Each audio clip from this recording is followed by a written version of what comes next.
Auspicia este bloque Interamericana de Cómputos.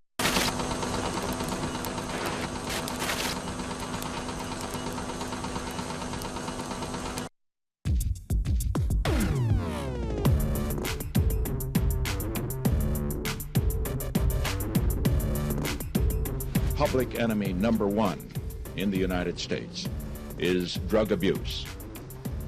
In order to fight and defeat this enemy, it is necessary to wage a new all-out offensive. Este discurso del presidente de Estados Unidos, Richard Nixon, pronunciado en la década del 70, fue el pistoletazo inicial de lo que se dio en llamar la guerra contra las drogas.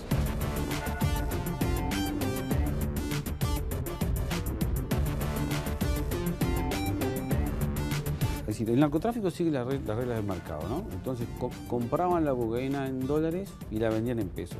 Cuando se produjo todo el problema económico-financiero del año 2001, también ellos fueron afectados. Hace 10 años se hablaba de bandas de narco, no se hablaba de bandas. Y eso fue bajo este gobierno frentista. No había bandas de narco y hoy hay bandas de narco. Y le hablo hace 10 años, no le hablo hace 20 ni 30.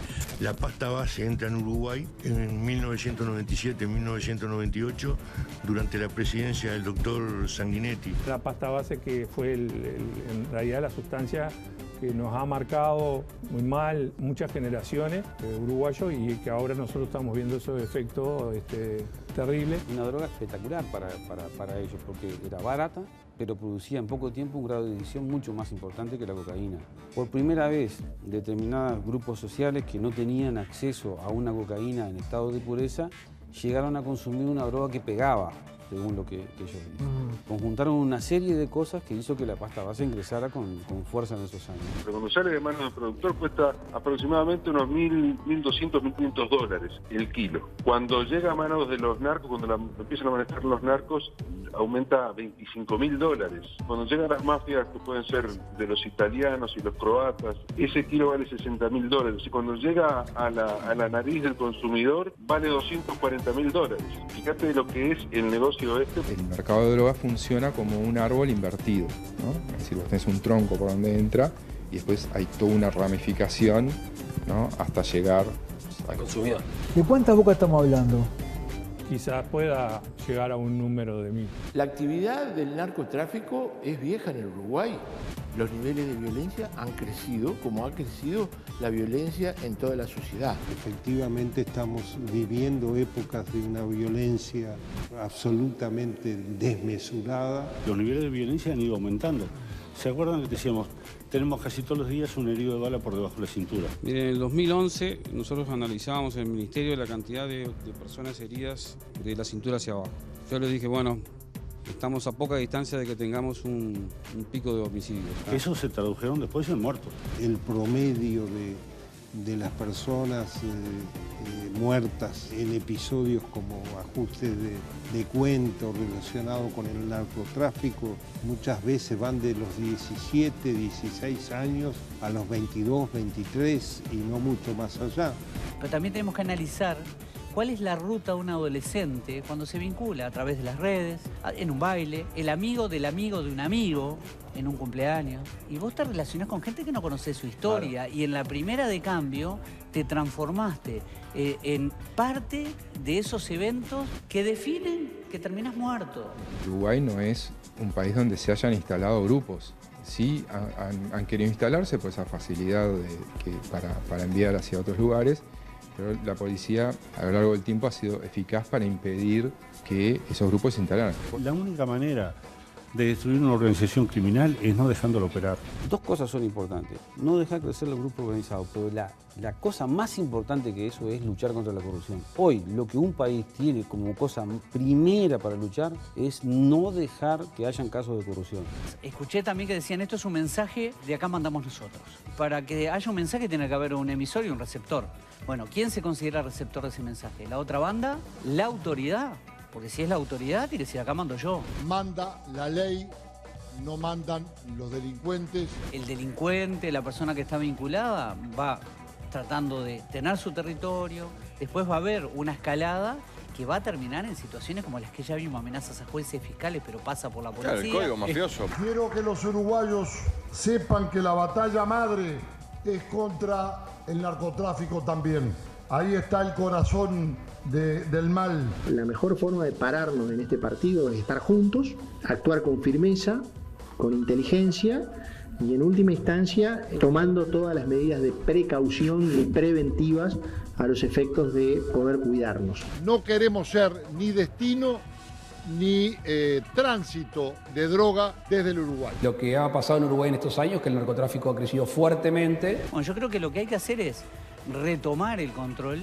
Tiene costos, que pueden ser costos políticos, incluso te digo más, habría que replantearse la formación del personal porque puede tener costos en la policía y también repercusiones en civiles en función de tomar una zona, Si es que hay zonas que están tan graves como se plantea, y yo creo que en algunas sí. El narcotráfico es un delito que de alguna manera corta transversalmente todos los demás delitos. Donde hay narcotráfico hay rapiñas, donde no hay narcotráfico que se cometen muchos delitos por adictos para poder acceder a la droga. Por otro lado hay disputa por territorio y mercado que terminan en enfrentamientos violentos. Creo que el narcotráfico corroe todo, corrompe todo. ¿Vos creés que la gente percibe la importancia que está teniendo el narcotráfico en Uruguay? No, para nada. ¿Coincidís con eso? Sí, para nada. Yo creo que no saben dónde estamos.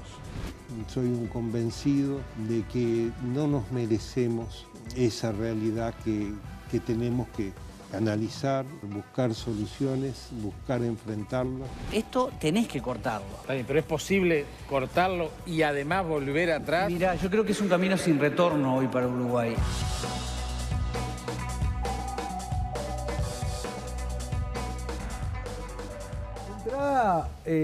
Tengo una duda. La pasta Basa, ¿cuándo ingresó al país? ¿En los gobiernos del Frente, como dice el expresidente Sanguinetti, o en el 97-98, como decía el exministro Bonomi? En el 98, 99, ahí ya estaba. Ya estaba. Obvio. Y cuando Sanguinetti dice, yo no puedo entender cuando Sanguinetti dice que no había bandas cuando él mismo puso al frente de la Brigada de Drogas al inspector Roberto Rivero, que saneó la Brigada de Drogas y empezaron a aparecer los grandes cargamentos que antes nunca habían aparecido. Me extraña mucho. Yo destaco tres cosas de acá.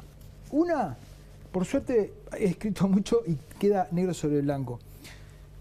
Hace ya 10 o 12 años, cuando el delito empezó a crecer, la gente estaba muy preocupada por las rapiñas. Y había pocos que decían que no se preocuparan tanto por las rapiñas, sino que se preocuparan por el crimen organizado, porque era el crimen organizado el que podía atentar contra incluso las instituciones y era la base del agravamiento de todos los delitos. Crimen organizado en referencia a los narcotraficantes. A los narcotraficantes. Segunda cosa... Pues es el hecho generador, la droga, ¿no? En definitiva, exacto. Que genera... No estoy de acuerdo con lo que dice Gómez acerca de que no nos merecemos esta realidad. Vaya si nos la merecemos, ¿no? Cuando no se le da un lugar a los muchachos y desertan de la escuela, son presa del narco. Porque es muy fácil comparar a estos muchachos que no tienen futuro. No sí, esa tensión, deporte o droga, siempre se pone como esa quieren vivir esa la vida antítesis. rápido y morir jóvenes y chau. Y una cosa que dice el extinto Julio Guarteche, que es fundamental, y es lo más importante es la corrupción. Si uno se mira en el espejo de México... Detrás del narco va la corrupción. El error que es querer meter a las Fuerzas Armadas a combatir el narcotráfico es meter la corrupción dentro de las Fuerzas Armadas. Y después se mete y no la puede sacar nunca más. No lo saca más. Y en aquellos países donde el narco crece a niveles como los de México, uno no sabe ya qué es primero, si el huevo o la gallina. Si el crecimiento del narco corrompió la política o la política corrupta es la que permitió que esto creciera. Lo cierto es que Uruguay está en un nivel de mexicanización increíble. Las torturas filmadas, los cortes de oreja, las desapariciones de personas se han acelerado en los últimos años a un ritmo impresionante. Muy pocas cosas quedan, quizá...